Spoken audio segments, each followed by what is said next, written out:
Mark Mundy from MMAfighting.com at Bellator 214 Media Day in Los Angeles with Aaron Pico, who fights Saturday night at the Forum.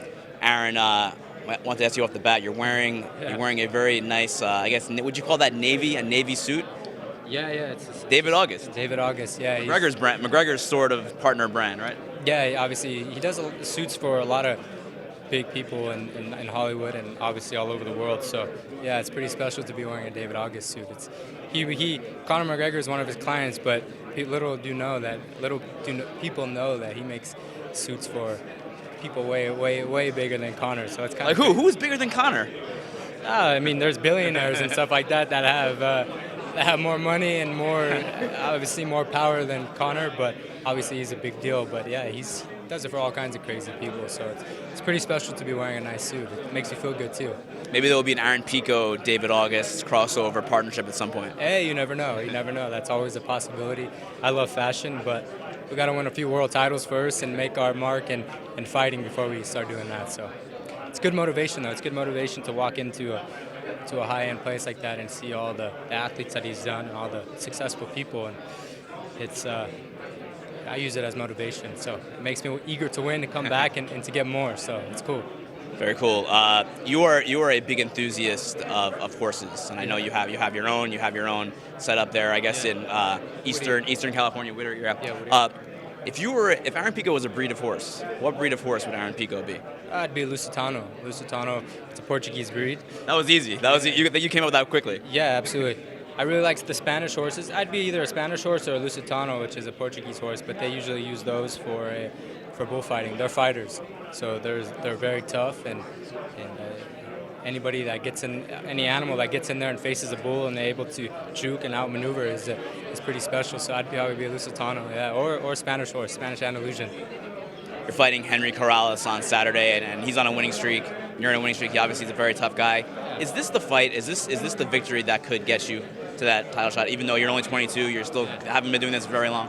Yeah, I think it doesn't hurt. I think we're in a very, very good position for a title shot or top 3 or whatever. But I feel when we win Saturday night, we will be in great position to fight for a title. I know I'll be ready for the phone call for anything, whether it be a top 3 guy or for the title.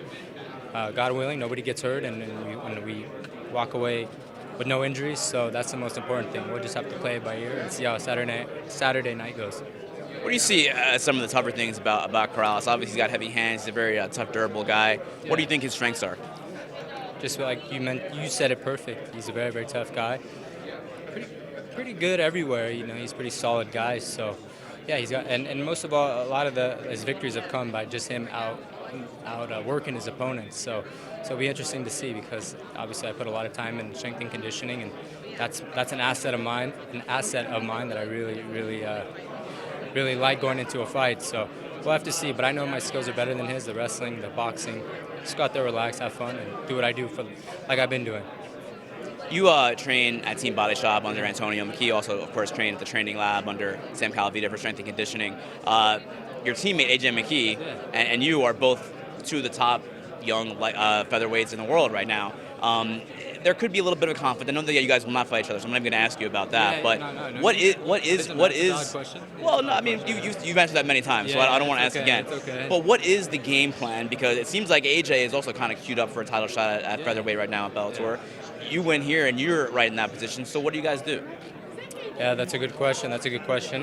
I have options. I could do a lot of things. So for me, I just got to stay in shape and stay in my lane and take the fights as they come. I have fought tough guys. I'm fighting Henry Corrales, who's a top 5 guy. So we'll see. I know when we win Saturday, we're going to be in a really good position. But ultimately, it's not up to me. It's the organization that puts obviously that together. But if I stay healthy, I focus on becoming a better Aaron Pico and helping the people around me, everything will fall into place. You, of course, train a little bit with TJ Dillashaw at the training lab under Sam Calavita. I know you did some stuff with Dwayne Ludwig this camp as well. The stoppage in the Dillashaw Cejudo fight from last weekend. What did you think of that call by the referee? Yeah, it sucks. It really does suck.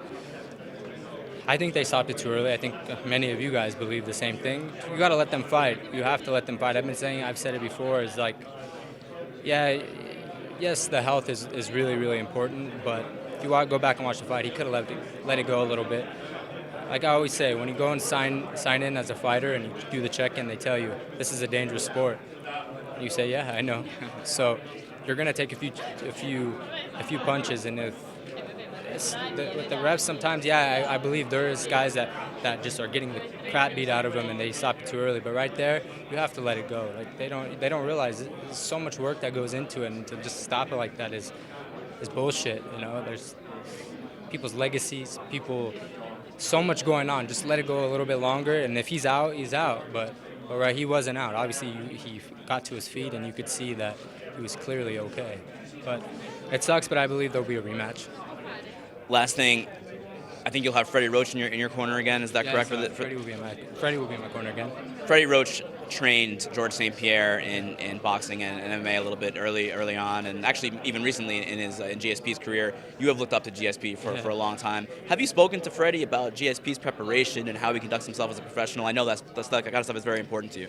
Yeah, GSP. I mean, obviously. Sorry, I lost my train of thought. What I was going to say. Thinking about GSP has that effect on people. Yeah, I got you. Sorry.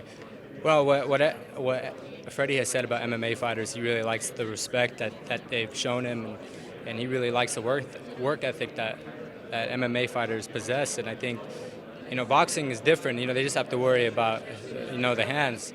There's a different level of respect when you come across a fighter, because it's like, this guy could literally kill you, take you down, break your arm, anything, all kinds of crazy stuff. So what he said is GSP is just a very professional guy, conducts himself in a good way, and he enjoys being around him. So that's pretty cool to hear. That's really, really, really cool. Makes MMA look good. Thanks, Aaron. Good luck on Saturday. Appreciate it, man.